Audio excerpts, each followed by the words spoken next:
We took the last of our 401k savings and bought our first truck. I'd never even been near a truck before.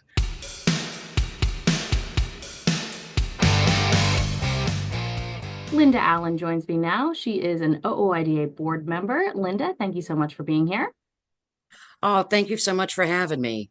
I always enjoy talking to OOIDA and Landline. Now, we have lots to talk about today, but I kind of want to start back from the beginning, a little bit of an introduction of who you are.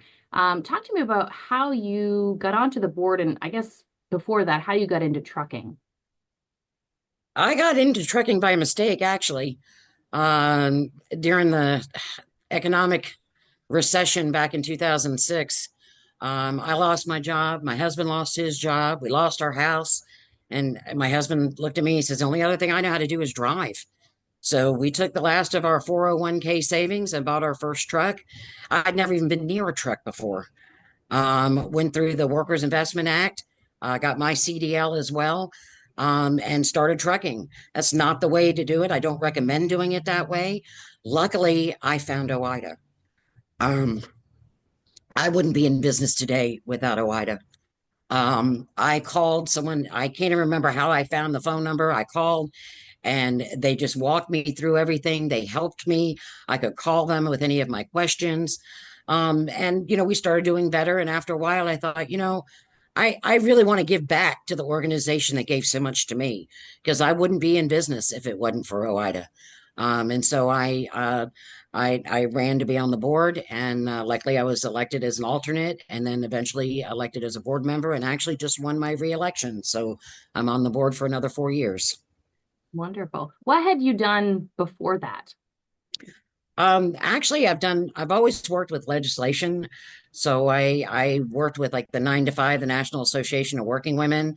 So I worked on workers' rights, women's rights, motorcycle rights, veterans issues.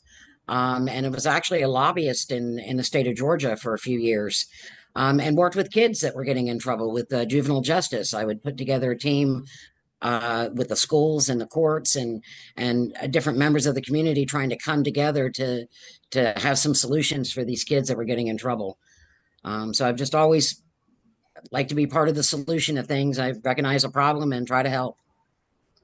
How has all that benefited your career in trucking and being on the OOIDA board? I think actually one of the reasons I even got elected on the board, some of those guys have been in trucking for, 30, 40 years.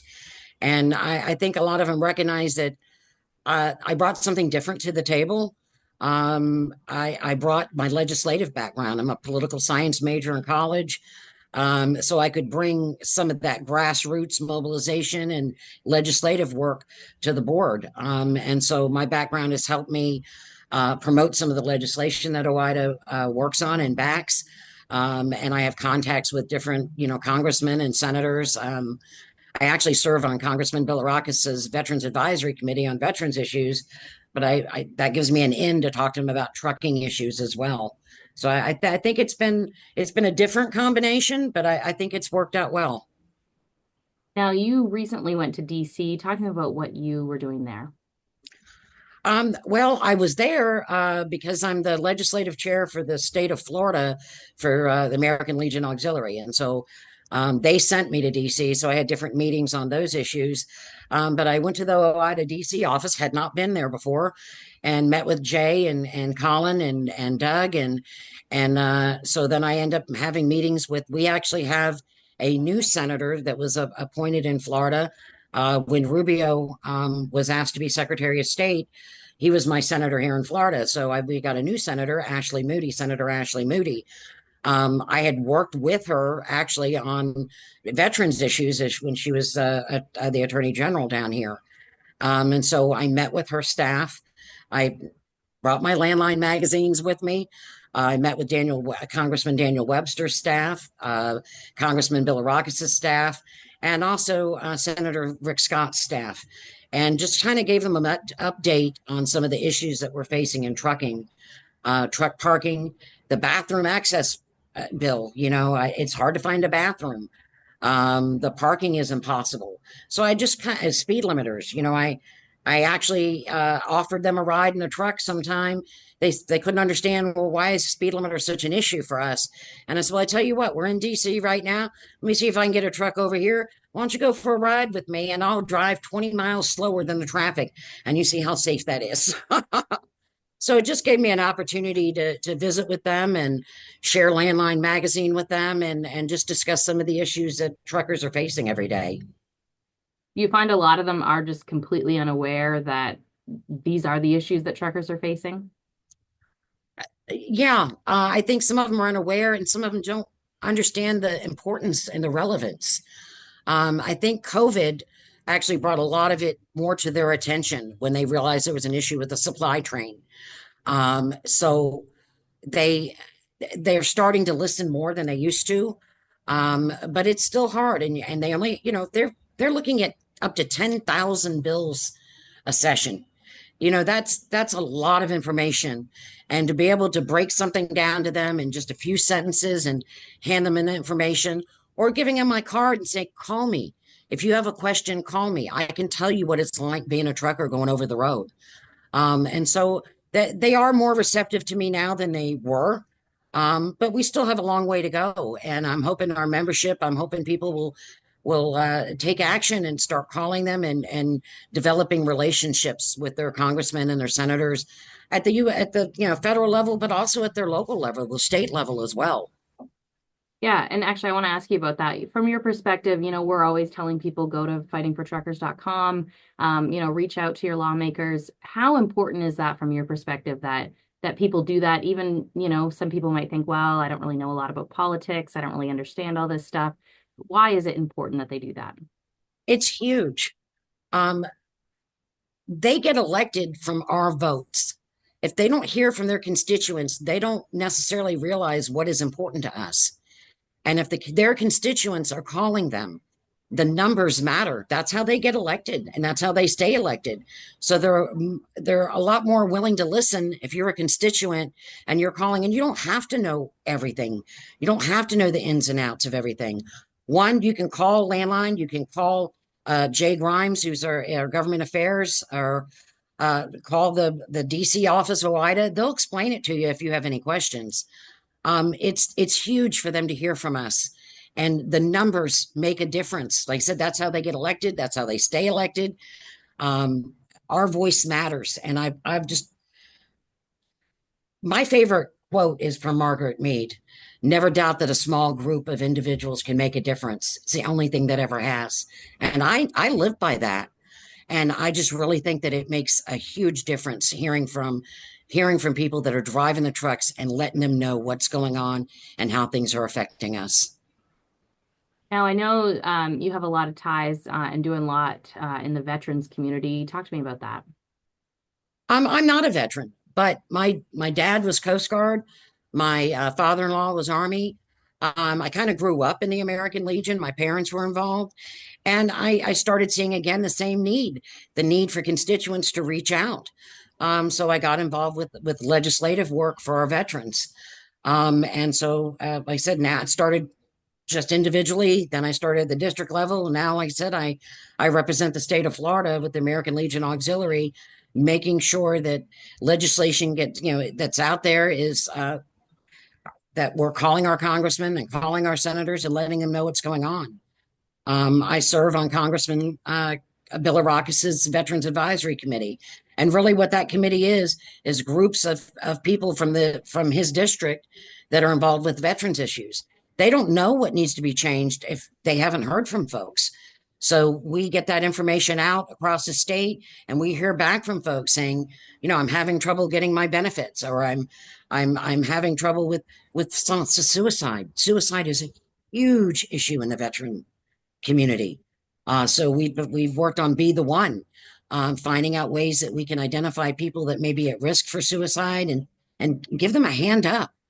Homelessness is huge in the veteran community. So we just work on whatever issues are needed to be worked on and try to get it out there and get folks to make phone calls.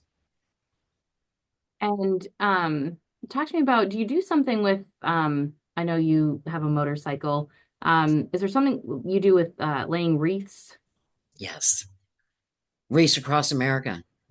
Also in Memorial Day, it's flags. I'm the director of the American Legion Riders here in Spring Hill, Florida. We support the Florida National Cemetery.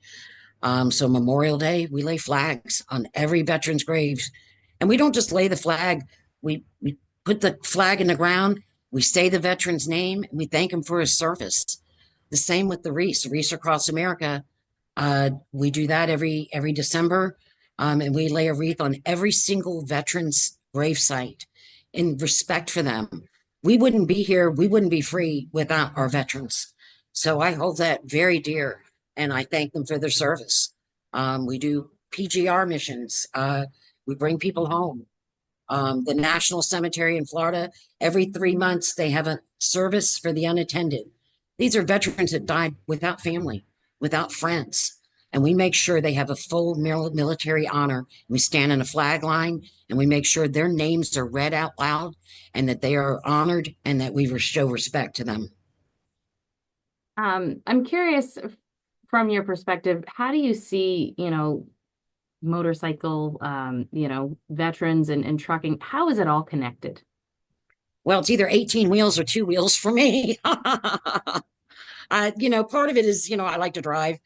Uh, so if I'm not driving a truck, I'm riding a motorcycle. I actually got a pardon how I look. I actually had a really bad motorcycle accident in January, still recovering from. But one of the ways they work together, actually, a lot of truckers are ride motorcycles. When they're not driving their truck, they ride. We provide escort for the Reese Across America truck. We provide escort for the Vietnam Wall when there's a mobile wall that goes around the country, and our motorcycles provide escort for that. And herding truckers is like herding cats, and it's the same thing with motorcyclists. I think it's kind of the same mentality a little bit. We're independent. We don't kind of sometimes don't really like being told what to do, but a way of working together and a camaraderie. Truckers also, a lot of truckers are veterans. A lot of most motorcycle clubs and groups are veterans. So we do have a lot of things in common with each other. Um, I guess for you, what's coming up? I know you have the trip to DC. Do you have any plans this year for anything? Actually, I've been working on truck parking. Truck parking is a huge issue. For every 11 trucks, I think there's one parking spot. So I actually work with the Florida Department of Transportation. I'm part of the Martin County Committee on Truck Parking, and it's a way where they've been identifying sites that can be developed as truck parking. So I work on that committee and try to put input and participate in that.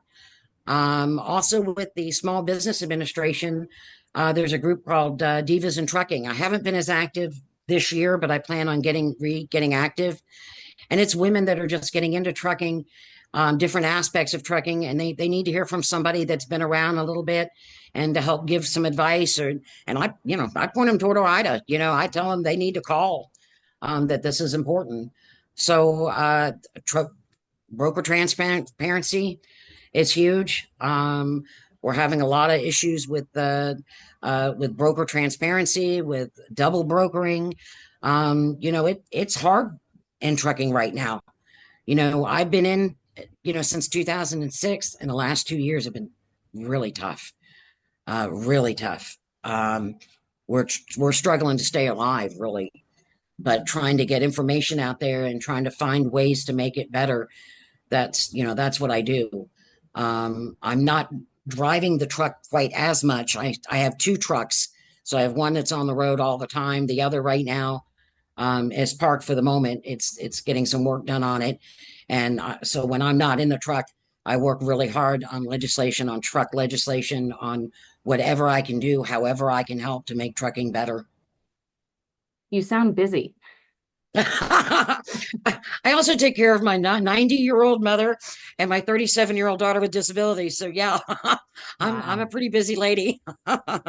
Yes, I would say so. What do you typically haul? Ice cream. Oh, really? Well, that's good, except all I have to do is look at 40,000 pounds of ice cream and gain weight. Ice cream mostly. Actually, we just had some chocolate.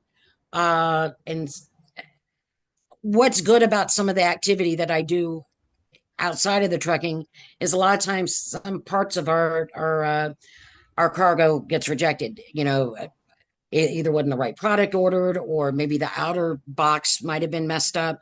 So I have all these organizations I can call. They'll say, give it away or throw it away.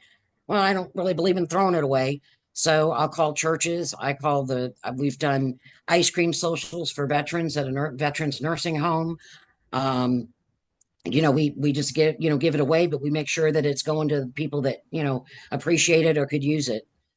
That's awesome. Wow. All right. Is there anything else you want to add that I may have missed? I just think the world of OOIDA. I think that Louis Pugh is doing an excellent job doing some of the testimony and everything that he's been doing. He's been working hard. Our DC guys are working hard. I just think every trucker should be part of OOIDA. And if they're not, they need to look into it. And if they have questions, they can call and get the answers they need. I just want this, as part of the 50-year celebration a couple of years ago. And, I'd like to see OOIDA continue for another 50 years, another 150 years. We need this organization. It's the only organization out there fighting for truckers' rights.